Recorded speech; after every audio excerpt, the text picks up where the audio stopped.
Assalamualaikum warahmatullahi wabarakatuh. Halo Sobat Pak Yanu Official. Kali ini, saya akan update info lagi. Tapi sebelumnya jangan lupa untuk klik tombol subscribe dan loncengnya, agar sobat semua tidak ketinggalan dengan update info terbaru di channel ini.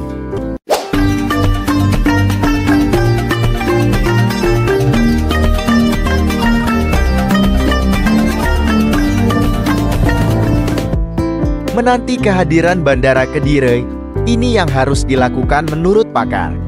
Kediri, JP Radar Kediri, pengembangan Bandara Internasional Dhoho Kediri tidak dapat dilakukan secara sepihak. Perlu adanya kolaborasi antar lini untuk mewujudkan itu semua, mulai dari pemerintah daerah hingga pusat, mulai dari sektor swasta hingga masyarakat luas. Kolaborasi menjadi sebuah langkah penting untuk dapat mencapai itu semua. Hal ini pun senada dengan apa yang disampaikan oleh pakar kebijakan publik Prof. Dr. Bambang Supriyono MS dalam seminar regional Kediri menyambut bandara baru. Kunci utamanya adalah kolaborasi, ujarnya. Untuk dapat berkolaborasi, seluruh pihak harus memiliki visi yang sama. Tidak hanya itu, masing-masing pihak harus dapat menurunkan ego sektoral, berpikir dan bergerak untuk kepentingan bersama yang lebih besar. Prof. Bambang meyakini, kolaborasi adalah salah satu jawaban untuk mengurai setiap tantangan yang ada. Namun untuk menuju itu semua memang tidak mudah. Dia paham bahwa konsep ini tidak dapat diterapkan begitu saja. Banyak dinamika di lapangan yang akan ditemukan. Semua harus sepakat untuk pengembangan bandar. Motivasinya harus sama untuk terus memajukan Kediri Raya.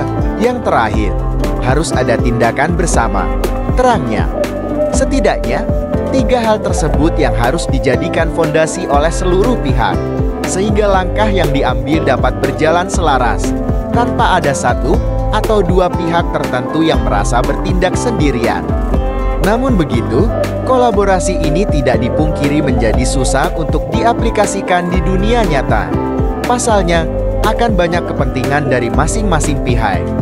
Tidak jarang, hal itu berseberangan, sehingga menjadi ganjalan tersendiri. Ini bisa diatasi jika ada networking atau jaringan yang bagus. Harus ada koordinasi yang menyeluruh, tutur Prof. Bambang.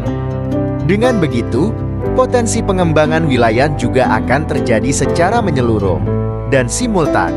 Tidak hanya di salah satu daerah saja, namun dapat mencakup wilayah yang lebih luas, baik dari sisi pariwisata, peternakan, perikanan, sosial, dan sebagainya.